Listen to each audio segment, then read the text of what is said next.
Welcome to another episode of RITE Around the Table. My name is Natasha McDowell, and today I have with us Gareth Stevenson. Gareth's going to be talking to us about what are some additional costs that you could see on your Copier contract. So, Gareth, tell us about some of those charges. Natasha, that's a fantastic question. Here are some of the additional costs you can expect when you enter into an agreement. Admin fee, transitional billing, property tax, toner shipment fees, and insurance. Oh wow, I never realized that there were so many different charges that could be associated with your Copier contract. That's interesting, Gareth. So, Gareth, you mentioned administration fees. So, tell us a little bit more about that.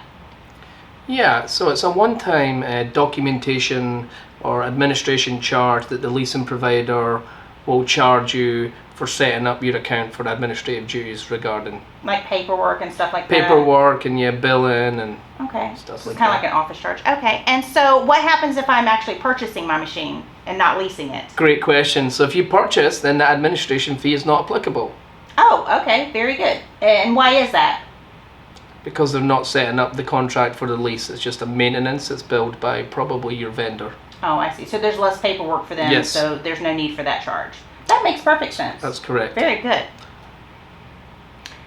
Okay, so you also mentioned something about what you called a transitional billing fee. So explain to us, what does that mean? That is a very interesting question, and we actually get that a lot. And most times we actually get that even when we've explained it to the client, they always sometimes call us up on that first bill. So that's a great question. Okay. So this is driven by the date your vendor bills you. Okay. So if your vendor bills you on, say, like something like the 15th of the month, you're going to get the prorated time between the 15th, that period of the billing. So if you delivered the machine on the 10th, there's going to be like 5 days. 5 days plus the first full month's contracted agreed upon amount. Okay. And it's just a one-time thing. So after the second month, your billing will go back to normal at your agreed contracted amount. So the month number 2 would be my regular amount, but that first month is going to include those maybe 5 additional days. Whatever the days is in between the billing period when that vendor bills you, it'll be prorated. Okay, good deal. Thank you for explaining that to us. I appreciate it. So another thing that you talked about was a property tax. So tell us when that would apply. So MFP or MFD is actually a tangible asset, and it's leased or financed, so it's gonna have property tax associated with it.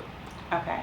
And so if I wanted to know more information about that, I probably would want to talk to my tax professional, somebody that's more familiar with tax information. Yeah, absolutely. Or you could also call the leasing provider or the financial institution that is setting up that agreement, and they should be able to be educated to talk to you about that as well. And then kind of explain all of that and walk me through those and answer any questions that I might have. Yes, because obviously another thing that could play in is if you're a non-profit, and depending on what level of non-profit you are, whether you pay certain taxes or not. So I definitely recommend talking to a tax professional when it comes to things like that. Definitely.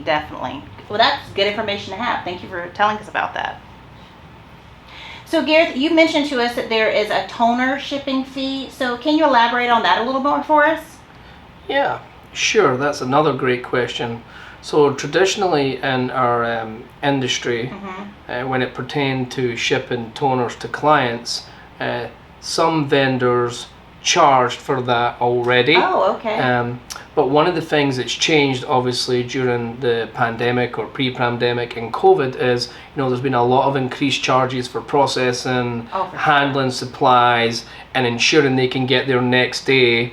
And a lot of other vendors have automatic toner replenishment programs, so they're guaranteeing that as soon as the toner gets low, they're going to ship it right away and they're going to have it before they run out. So with all these things said, with the increased charges, some people who weren't charging for shipping are having to now charge for shipping to ensure they can still provide these services, because their costs of trebled. Cost of doing business is gone up astronomically, and some people who were already charging a fee are maybe charging more now as well. So let me just make sure that I understand what you're saying. So some companies have always charged this fee, but now due to rising costs, those fees may be a little bit higher than they once were. And also some customers or vendors, I would say, who were not charging for that have now started charging. Is that what I heard you say? That is correct, Okay. 100%. And that's good to know, because you're going to see that difference on your bill, and you're going to wonder, why is my bill higher? And that's one of the reasons. Yeah, and just to add a little extra part to that, some